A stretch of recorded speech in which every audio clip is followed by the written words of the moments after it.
One of the most common traits in the 2023 Formula One launch season, up until this point at least, has been a lot of teams copying Red Bull's 2002 car, at least for certain design elements. And truth be told, it's easy to understand why. Once one team hits upon a very successful concept, like Red Bull's car was a dominant car that was able to win races in absolutely any situation, it's just natural that other teams will end up following suit. However, there have been two teams, and not so coincidentally, they are the teams who finished second and third respectively in the Constructors' Championship in Ferrari and Mercedes, who have chosen to stick to their own path rather than look to copy too much from Red Bull's all-conquering car of 2022. But what exactly were the problems with the pros and cons to both of their car approaches in 2022, and why is it that both teams have chosen to stick with it despite there being some rather obvious shortcomings for both teams in 2022? That's what we're going to be discussing here. So without further ado, let's just quickly go over the Ferrari cars and the Mercedes car of 2022 and see where exactly it fared well and where it struggled. Let's start with the Ferrari because they finished second in the Constructors' Championship. The Ferrari 2022 season, the car was called the SF75 or the F175. This car, well, it was very, very quick over a single lap. It had very, very good qualifying pace, and that is seen in the fact that Ferrari actually had more pole positions than Red Bull did last year. The other thing that's worth noting is that it was a very capable car when it came to winning races, especially when the chips fell in their favor. But the major problem was that the car, despite being a winning car in its day, did not have a reliable engine, and that was something that ended up really costing it.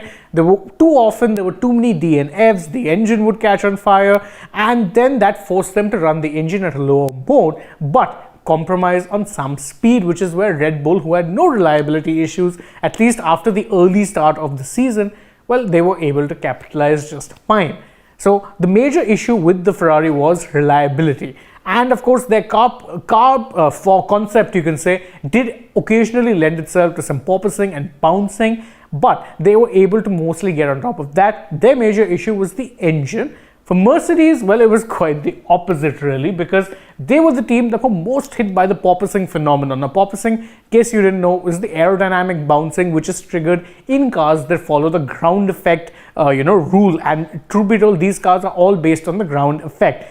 So porpoising, when it happens, it will end up leading to the car bouncing, which can make it uncomfortable to drive and will force teams to actually compromise on speed, downforce, a variety of things.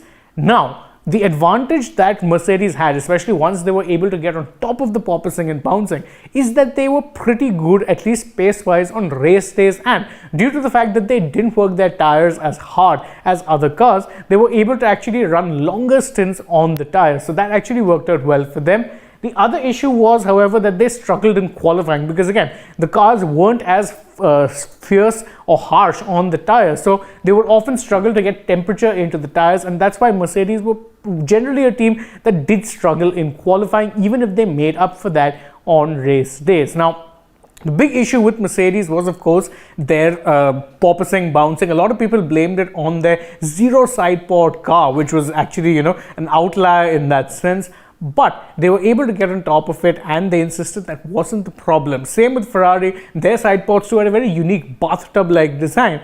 And many people said that that could be one of the reasons why they were struggling, because the cooling wasn't happening effectively enough in the engine to ensure it didn't overheat. But amazingly, both teams have pretty much stuck to their concepts of 2022 and carried it forward into 2023 with, of course, a few modifications. But why? Why stick to those concepts when you can actually, in theory, copy another concept that's already successful and hope to get some success for yourself? The answer is, well, pretty simple. First off, development of an existing car concept is much better than starting afresh, because if you're starting afresh, it's an admission that your concept was totally wrong and that you need to start from scratch all over again.